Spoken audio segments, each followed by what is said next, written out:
Himiway sent me their city pedelec, which is probably the first city pedelec they ever sold, for a review.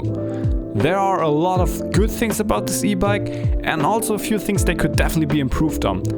So for this e-bike review I didn't receive anything else other than the bike itself. But I'm going to try to be as honest as possible, and if something wrong and something sucks, I'm going to tell you guys. Oh, yeah.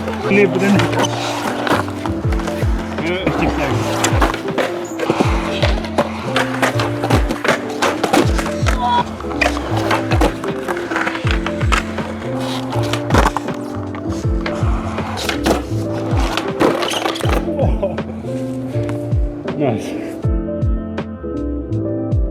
Let's get the good stuff out of the way. The e-bike was packaged very well and it was easily assembled. But here's also the first thing that could be improved by Himiway. Please redo your manual or provide a video tutorial on how to assemble your bike.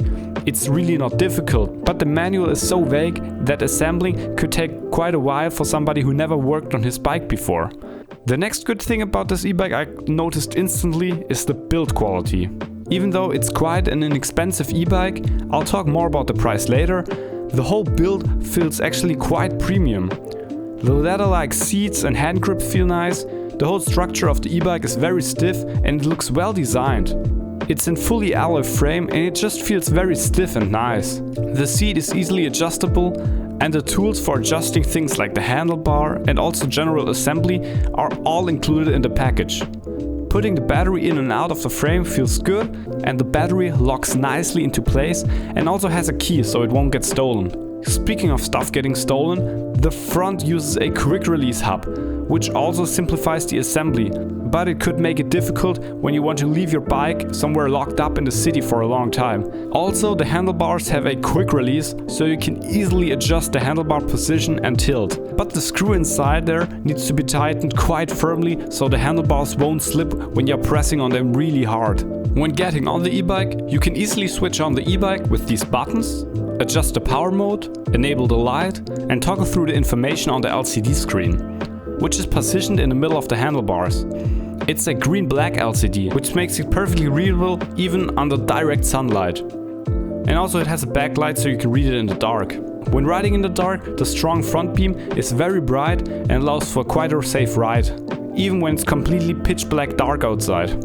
It's actually even brighter than the one I have on my e-bike currently, which means probably I should upgrade mine. The seat isn't something for everyone, but usually you will get adjusted to it after a while. Generally, I think the riding comfort is pretty good. You can adjust everything important really easily on the bike itself and it's quite nice to ride. Let's get one of the great things about the powertrain out of the way first. The battery is actually huge, around 650 watt-hours, which is the same capacity as the one in my e-bike. This one uses 3 amp hours, 18650 Samsung cells, 60 in total of them, in a 10S 6P configuration. I didn't disassemble the battery in this case because I didn't want to destroy anything and they are all built quite similar.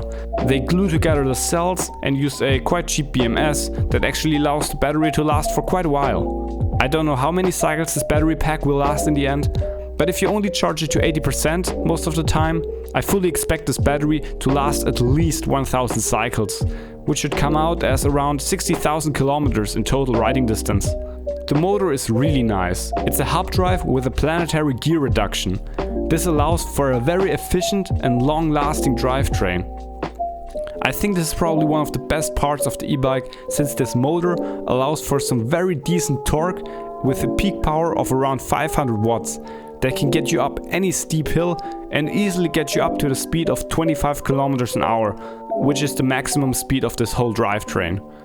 It has a slight noise when under full load, but that's more due to the motor controller. Speaking of the motor controller, this one is quite interesting. It's very small and powerful, but it's probably one of the things that Himiway could definitely improve upon. First of all, the motor controller works pretty much with a binary input. Depending on which power mode you set on the LCD screen, the motor controller then senses the pedal signal, and as soon as it sees any movement in the pedals, it instantly ramps up the torque to 100% and the bike starts going. Why is that?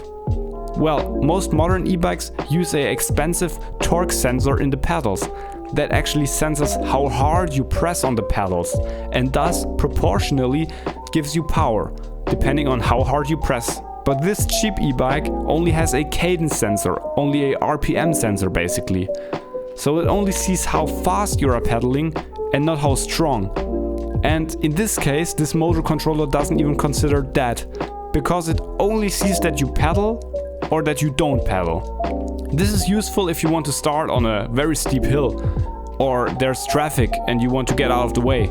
But because the pedal sensor can only detect if the pedals move or not, and not how strong you actually want to go forward, the e-bike often shoots out even when you want to roll forward slowly, towards a cross section for example, where you might want to stop again.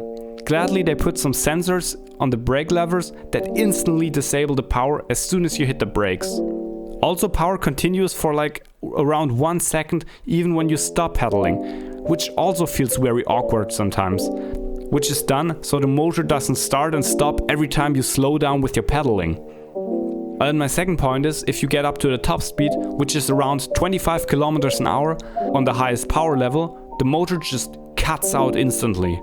And it doesn't re-enable until you hit something like 22 kilometers an hour, which results in a constant oscillation where you're accelerating up to 25 kilometers an hour and then slowing back down to 22 kilometers an hour. And then it instantly ramps up back to 25 kilometers an hour and the cycle repeats and repeats. So you are constantly pedaling very hard or very lightly, and this just feels weird. It's constantly like switching. So not only the speed you're driving at oscillates, but also the load you have to put on the pedals oscillates, which feels very weird. How could you improve that? Well, for that you would need to ramp down the power gradually. Let's say you start at 24 kilometers an hour with around 100% power, and then gradually slow down to 0% when you hit 28 kilometers an hour. Thus, depending on how hard the user actually pedals, he will come out with a constant speed and constant load on his pedals. If he pedals really hard, he can get up to like 27 kilometers an hour, and if he pedals really lightly, he will stay at 24 kilometers an hour or something like that. So that would be like the easy solution for this problem. For the starting off solution, there's no easy way for that. You would actually need a torque sensing sensor for that. But in theory, you could for example use an accelerometer that measures how steep the bike is currently positioned on a hill, and depending on that, decide how fast the motor should ramp up. But this idea would take a lot of R&D, and that's not something you can just program into a off-the-shelf motor controller, which they definitely used in this case. But I have to say, in total, the Powertrain feels great most of the time. You can absolutely get used to it, but compared to a like 3 times the price e-bike from any other company, you can definitely see that the smoothness of the power delivery is something that this e-bike really lacks. Like I said, the bike instantly shuts off the motors due to some sensors in the brake, which is nice, but also the brake itself is very good. The braking force feels quite strong and firmly, and also allows for a safe ride feel. Also the wheels are quite wide and provide some good traction. In tight corners and bumpy roads, the stiffness of the bike really helps keeping everything under control. It's a very safe bike to ride actually. A very cool idea on this e-bike is the rear plate. If you don't like it, you can just unscrew it and you'll be left with a normal bike rack. But for things I like to carry around, like my skateboard and stuff like that, this actually is really useful to have something like this very simple plate on there to mount stuff to, with expander bands. Also, everything else on this e-bike, like the gear shifting and everything you touch, works quite well. And the gear shifter, for example, is really nicely calibrated from the factory. Also, it has these mounting holes on the front, which could be quite useful, but the wiring is quite messy on the front, so I don't know what you would mount there. But the needed screws are actually included, so if you want to screw like a huge box on there, you certainly could. This is a very personal decision obviously, and there are a lot of things to consider here. For me personally, obviously I already own a decent e-bike, and I don't really need this one. And thus this e-bike is more for friends and quick tours when they don't own their own vehicles. But let's say I didn't own an e-bike. would I consider buying this one? I think the decision really comes down to the price. My main points of criticism were based around how the motor controller behaves and how they use a cheap cadence sensor and power delivery feels unnatural and weird sometimes. And this isn't just my opinion. I let a lot of people from different age groups ride this bike, and everybody complained about this behavior. You can definitely get used to it, but it's never as good as a torque sensing system. But here's the catch. This e-bike currently costs around 1,300 euros brand new. You can't even get a used Bosch or whatever for that price. And here is where it comes down to your personal preference. If the 700 euros extra or whatever for the next up expensive Bosch, Bose, Yamaha, Shimano, whatever e-bike system is something you cannot afford, this is actually a great option. Especially since most of these premium e-bike manufacturers use mid-drive systems where you regularly have to replace the gears and chain. While on this one, since the power comes directly from the wheel, this e-bike is, other than brake pads, practically maintenance free.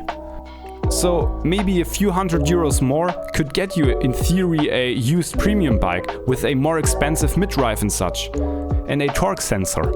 But if you want something new and are not willing to spend like much more than 1,300 euros, then this is actually a great option. And you can certainly have a ton of fun with this. And even on sites like AliExpress and things like that, you're gonna have a hard time finding any better deal than this.